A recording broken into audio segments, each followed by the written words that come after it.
As parents of gifted children, it can be a difficult task making sense of what our children need to grow to become happy, healthy, productive contributors to the world we live in.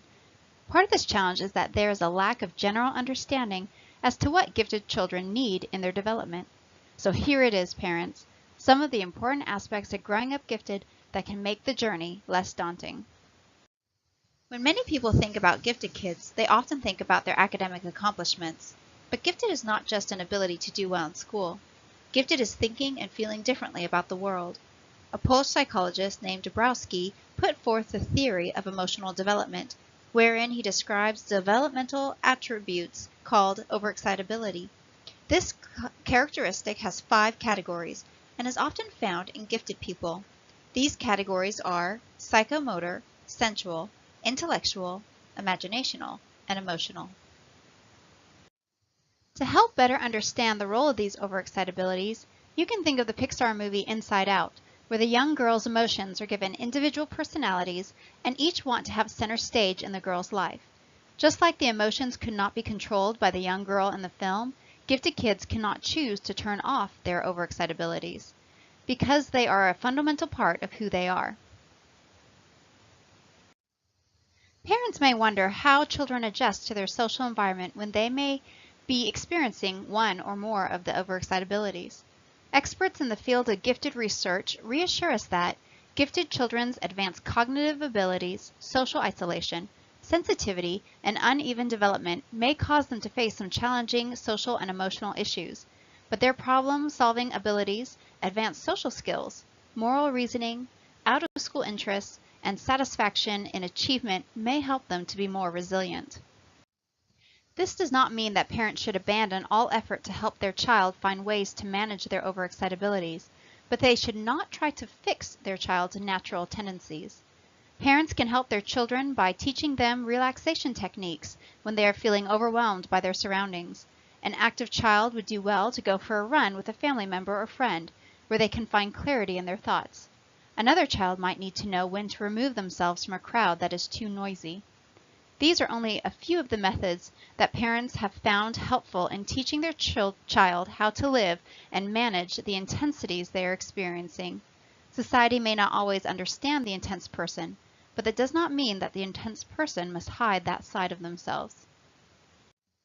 Although a gifted child's intensities can be difficult to work with, the creativity that flows from those intensities is well appreciated and admired by society.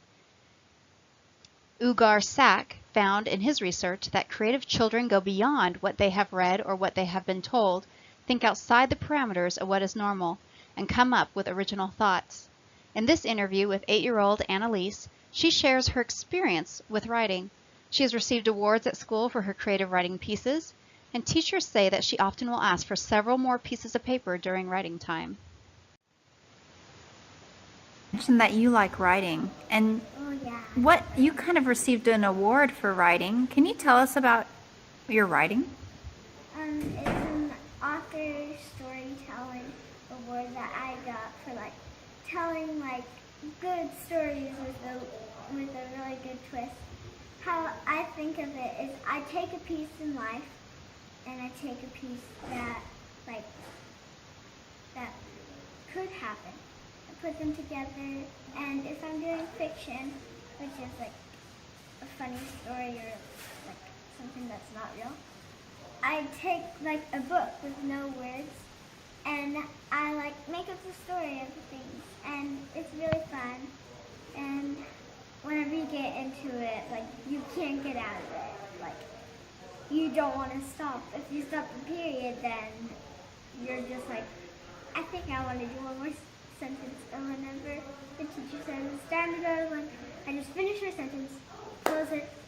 Because whenever you stop at a good part, it makes it so you want to do more the next day.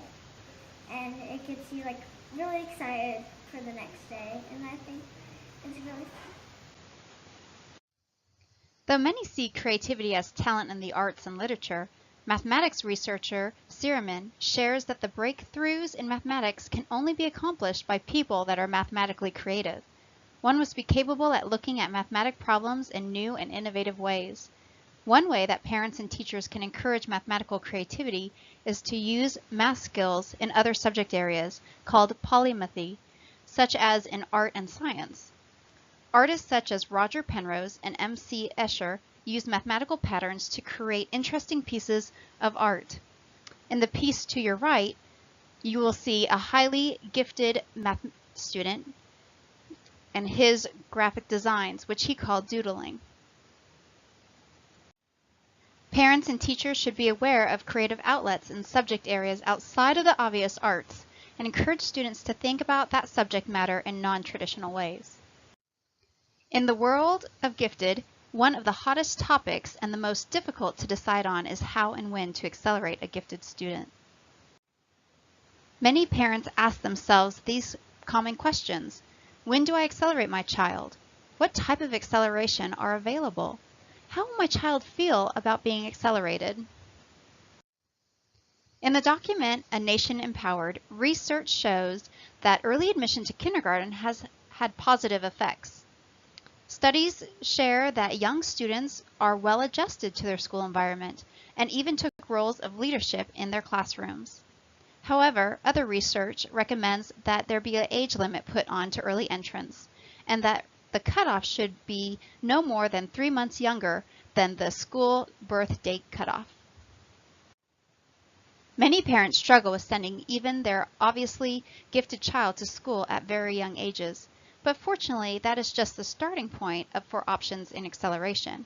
Once in school, students can be whole grade accelerated, subject accelerated. They can earn high school credit in middle school and college credit in high school, along with many other options. Some of the most common accelerations available today are pull-out programs, subject acceleration, grade skipping, weekend summer camps, afternoon enrichment programs. In this interview, you will hear from Eli, a 5th grader, and as he shares his experience with gifted programs in Texas and Kentucky. This is in 3rd grade when you were identified as gifted and talented. You said you were in the program. What did that program have for you? Well, we did a lot of figuring out idioms and puzzles, and we had a certain thing where we would do something and it would be on a board. They would have, and it would be an idiom and you had to figure out what that, or a phrase, and you'd have to figure out what that was. It would have it would have the word all around guy, it would have all good or something around guy, so it would be all around good guy. And we had to figure that out. So you really enjoyed that. If you felt like did it challenge your brain to be able to partake in these kind of activities? Yeah. That's great. Was this in your regular classroom, or was it an after-school program, or did they take you out of class at a time of day? They pulled us out for an hour towards the end of the day. Every day, or just once a week? How often? I believe it was every day. And was it a different teacher then? Yes, different teachers who would just take us out to a room and meet. In these interviews, David, 13, and Logan, 11, were accelerated in middle school by taking an Algebra 1, which is a high school course credit, in their 6th grade year. They're going to share their experiences in their interviews about how they felt about that acceleration. I'd like to point out also that Logan was not as challenged in his Algebra 1 class because he knew much of the content, but his teacher, along with his parents' help, were able to differentiate that content to make it more challenging and appropriate for his learning experiences. Do you feel challenged in school? I wouldn't say so in math. I mean, it's more of exposure that I need than actual sitting down and reviewing what the subject. But as soon as they expose it to me, I pretty much got it. But in other subjects like social studies, reading, writing, not my strongest points. I don't feel too advanced. Science, I mean, it's kind of a review, and also like how if you review an old topic, you might find something new about it. Okay. And you said if they show it to you, you usually understand it. How many times do you have to be exposed to something to really feel you know it? Probably just 10 minutes. on the subject of a new subject, like explaining the rules, the concepts. But it's also really hard if the teacher doesn't make any sense, or it doesn't make sense and then goes into more sense. I'd rather have a teacher go easier and build up more so that I could kind of take in more exposure level at a time instead of just a big block and they like slowly get through the block. What are your goals for your academics? I want to go into medicine, so next year I'm actually taking a medicine like course. And as a backup, I just want to do if LSKS an F teacher. So do you know how to get there in your career? Well, like I said, I am taking a course in medicine next year, or science, but it goes more in depth with medicine, biology, and concepts like that when you go visit hospitals. And math, I'm just studying math every year. Also, my summer camp, I'm taking a math course this year. I'm excited about that. Logan, can you tell us a little bit about your school curriculum and how you've been accelerated in your school curriculum? Well, what they have is where in math you could accelerate up to 4 years to a different class in math, and I was in algebra. What grade were you in this last year that you were in Sixth grade. algebra? 6th grade. And so you were in algebra. Did that difficult? Not really, because it was accelerated, but it was like I learned that last year already, so it was like learning the same things.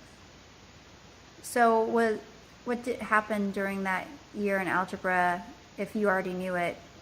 So she like split me with a few other people in the class that didn't feel challenged, and she had us work on the same stuff but like harder problems. Can you give us an example of that? Like we had my math lab, which is a computer program, and it asked us questions on it, and instead of just asking like to solve x squared plus x plus 1, you have like 5x squared plus 27x plus 4. So it's a lot harder than this. Great. Did you ever have to use it in like a real world context? Yeah, we also had word problems which are like that. Did that help you to feel challenged in learning algebra in a different way? Mhm. It was the same stuff you were learning, but you had to think about it in like a word way. How many kids were in your algebra class? Like 27. And how many kids had the accelerated program like you were working on? Two. Who were those? Me and your sister. You and one other child or Mhm. boy? Yeah. Are you excited to be going into geometry next year? Yeah, because I think I'll learn stuff that's new. What are you doing with your summer? I'm learning pre-calculus on a laptop. How do you feel about learning on your own? It's fun because you could like do whatever you want learning. But it's like if you don't understand it, there's like no one there to help you. But I have my dad helping me. Are you glad that you've been able to work ahead of your grade level? Yeah. Do you have any regrets about it? Would you have wanted to do this sooner in your school? Definitely. What year if you could go back and change things, when would you have wanted to be accelerated? In 3rd grade, when I was learning pre-calculus in my pre-algebra. When I was learning pre-algebra in my class with my 5th grade teacher, it would have been easier to learn it if I was in a class of pre-algebra, because then I'd be able to have a teacher teaching me, not just like having split their time. All right, thank you. Education is the ability to listen to almost anything without losing your temper or your self-confidence. Robert Frost. If acceleration is the most controversial topic in gifted education, then advocacy falls right in behind it. Being an advocate for a gifted child is a tightrope to walk. It is one that requires both the ability to listen and express your thoughts with knowledge and confidence. Families navigating the world of gifted education hear the call to be advocates for their child in the school setting. But what does it mean to be an advocate? The Webster Dictionary defines advocate as a person who publicly supports or recommends a particular cause or policy. In the case of the gifted child, that cause would be to ensure that they are getting an appropriately challenging education. In the book Beyond the Bake Sale, The Essential Guide to Family School Partnerships, they state, it's in the school's interest to work with families in this way. Think how much easier it would be for educators if every child had an effective advocate. Our country has the most complex educational system in the world. Navigating it without consistent, caring guidance would be almost impossible for many students. So how does a family go about being an advocate? To be a successful advocate, the book Beyond the Bake Sale, The Essential Guide to Family School Partnership, points out that it is a quick way to build a wall between school and home to be a loud, demanding, and pushy parent. Instead, the authors share methods that can create harmony and partnership with home and school. They suggest that parents should understand how the school works, and there are a list of essential questions that should be asked to make sure that you know how to navigate the school system correctly. These questions may seem fundamental, but they will supply advocates with the knowledge needed to navigate through a complex school system with less frustration and more purpose. Parenting a gifted child can be beautiful, thrilling, complex, and maddening. I'd like to share a poem by Robert Frost, which I feel wraps up the feelings and thoughts of parents as they are finding the right path for their gifted child. The Road Not Taken. Two roads diverged in a yellow wood, and sorry I could not travel both. But be one traveler, long I stood, and looked down one as far as I could, to where it bent in the undergrowth. Then took the other, just as fair, and having perhaps the better claim, because it was grassy and wanted wear, though as for that passing there, had worn them really about the same. And both that morning equally lay, in leaves no step had trodden black. Oh, I kept the first for another day, yet knowing how way leads to way, I doubt if I should ever come back. I shall be telling this with a sigh, somewhere ages and ages hence. Two roads diverged in a wood, and I took the one less traveled by, and that has made all the difference. Parents must make tough decisions for their children every day, and I know that it makes all the difference. Thank you.